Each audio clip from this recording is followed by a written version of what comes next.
Hi guys! The Young and the Restless spoilers Friday, December 18th. Billy will be miraculously sent to the Crimson Lights. Abby Newman, Abbott Chancellor, will assault Billy for shooting Chance Chancellor and lying to the police. Abby would tell Billy that both were rule breakers, but that was when she was growing up, when it was Billy's way of life. Abby will continue to talk about how Billy needs revenge against Adam for causing terrible consequences to others, including Ashley Abbott and Faith Newman. Abby would tell Billy that someone is always hurt, that he is incapable of living a simple, peaceful life. You're a chaotic addict, like Adam, Abby will smoke. Billy would dream of Adam Newman's visit in which Adam taunted him about how similar they are and how he could have a very different life. Suddenly, Adam will open up Billy's prison cell and invite Billy to leave. Billy will observe the security cameras in the cell. Then he will go through the door, but he will suddenly be taken to some point in the future. Billy will appear at the Abbott mansion, where Amanda Sinclair, Jack Abbott, and Lily Winters are talking shortly after Billy is found guilty of intentional murder. Billy will try to talk to the others, but they won't be able to see or hear him. Amanda will recount some confusing details of the case against Billy, and how Michael Baldwin describes Billy as someone completely focused on revenge. And Jack will tell Lily that no one can expect her to keep Billy's life while he goes to jail. Next, Billy will appear at Newman Enterprises, where Victoria Newman is telling the kids about their dads not going home anymore, and people have accused Billy of what he didn't do. Victoria will tell the kids that their father has done great things in the past that he regrets, and the judge and jury don't trust him and assume he lied. In the dream, Billy and Victoria argue about Adam's fanfare, and Victoria will say that Billy is addicted. Victoria will talk about the kids now gone because they're afraid of Billy, and Billy will look around and the kids won't see him. Billy will try to go see Victoria, but he won't be able to go and find out that his legs are shackled. The kids would reappear and wave goodbye to Billy, when Billy told them not to go. Billy's shackles will disappear, and he'll run quickly to the door of the CEO's office, and Victor Newman will stand there. Suddenly, Billy will go back up to his cell, and Victor will show up. Billy will assume that Victor set him up, and Victor will continue to mock Billy. Victor will say he knows that Billy didn't shoot Chance, but he tried to kill Adam last year in his car. Victor will tell Billy where he deserves, and that now he can't do harm to his kids. Will Victor threaten to write a story about Billy, and he will defame Billy about how far John Abbott thinks Jack is superior to him? The 6th episode of Y&R will be very good. Please watch! Stick with CBS Soap, and don't forget to stay up to date with your Y&R channel and the latest news about Young and the Restless. Thanks so much. In Alyssa's room, she felt like Lily was exaggerating and didn't think Billy would have much time behind bars. Any moment too far from what Lily feared. She is 100% sure of Billy's innocence. Alyssa said she saw what she saw and had to be honest with the police. Lily asked Alyssa if that was part of the staging and pushed Alyssa to reveal what she was even doing in Genoa City. In the interrogation room, Billy didn't understand why Alyssa provoked him. He felt like Alyssa had to be in the setup, but Amanda doesn't think it makes sense for Alyssa to be part of some plot to frame him. Billy says they both suffered at the hands of Adam Newman, but Amanda argues that maybe something else had motivated Alyssa. Amanda and Billy wondered why Alyssa was back in town. Billy points out that Adam is extremely manipulative, so they consider the idea that Adam and Alyssa might have worked together. Amanda didn't see that, but she was willing to listen from every possible angle. Going up to Lola's apartment, Faith thanked Lola for getting rid of Sharon quickly. When Lola wondered what was going on, Faith tried to act as if everything was fine. Lola insists she has a rule in her apartment, that they always have to tell the truth. Faith clarified about the meme and revealed that bullying happened since the Adam story came out. Lola feels like Faith should ignore bad girls and focus on her true friends. Faith admits that one of the real friends is haunting her, but Lola says she might not be a real friend if she sponsors.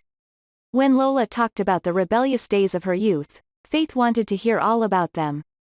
Lola turns the conversation back to the importance of her friends and how Faith will get through this tough patch. They talk about how Lola will become Faith's aunt after Sharon and Ray Rosales get married, but Faith doesn't think Aunt Lola is appropriate because Lola's way is so cool. Phyllis Summers pounded repeatedly on her tablet as Nick Newman walked down the hallway.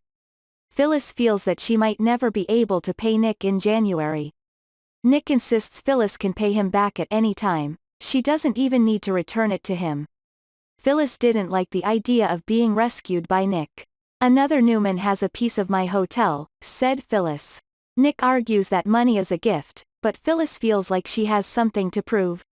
She admits that she's contemplating a way to repay Nick, but it's not entirely appropriate. Nick doesn't want Phyllis to do something risky or illegal, but Phyllis is hitting herself for not working any harder. She feels she can't do without Nick's help and wonders why she's not as cruel as Victoria Newman. Why do you want to be like Victoria? Nick asked. I don't want to be like Victoria, make it clearer, replied Phyllis. Phyllis just felt that Victoria had some sort of cruel quality that she lacked right now. Nick calls Phyllis, the Queen of the Phoenix, and tries to talk to her. Phyllis grew more and more emotional as she talked about how she had been fighting with one hand behind her the whole time. It was hard for Phyllis, who was tired of losing. Nick did not understand how Phyllis could view her hotel recall as a loss.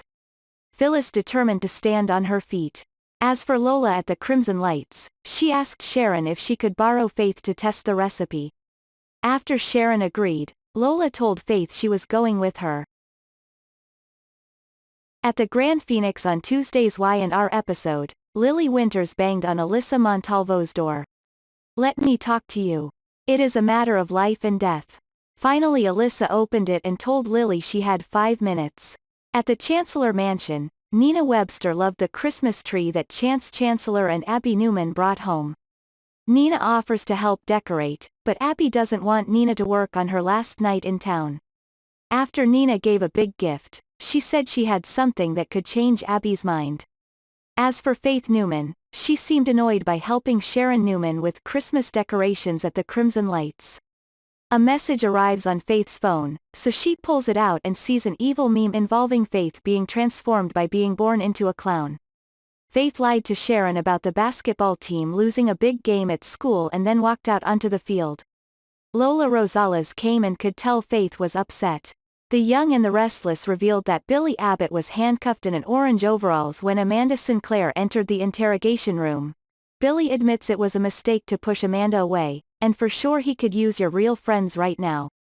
Amanda will always be Billy's friend, but she will ignore her list of terms if he wants her to be his lawyer again. Billy couldn't lie to Amanda and he couldn't interfere with the witnesses or any other aspect of the case. Amanda also doesn't want Billy talking to the DA or the police without her presence. She warned that if she gave advice to Billy, he needed to listen and consider. Billy insisted it was a deal. Abby and Chance told Nina about the ups and downs of the recent Miles Fisher babysitting job. Nina wonders if Abby is pregnant, but Abby says not yet. They just want to form a family. The sooner, the better, added Chance. Nina encourages Abby to open the gift she gave, which is an angel tree from Prime Minister Catherine Jean Cooper. Chance returned when Mrs. K gave it to him when he was a boy. After Abby puts the angel on the fireplace, she gives Nina a follow-up gift, a photo of the three of them at Chance and Abby's wedding. Nina is very happy to see the newlywed happy, healthy and loving each other. She has an early flight tomorrow so she has to go. Chance promised to take Nina to the airport tomorrow morning. Nina felt as if she were holding Abby in her arms very well, and they all looked at Catherine's portrait on the wall. In Alyssa's room, she said she had reconsidered the idea that Billy expressed to her about a follow-up exhibition. And somehow, did you put Billy behind bars? Is that how you repay him for your big break? Lily asked in disbelief. Lily insisted Alyssa had yet to explain what she did at the crime scene, but Alyssa assumed that Lily was running out of time and kicked her out.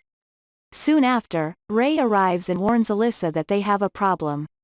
As Lily lurked in the corner, Ray told Alyssa she would have to get off the station. The DA needs to ask Alyssa about everything that Lily and Billy have told her. Ray explains that they will send someone to pick up Alyssa's belongings because the website has been compromised.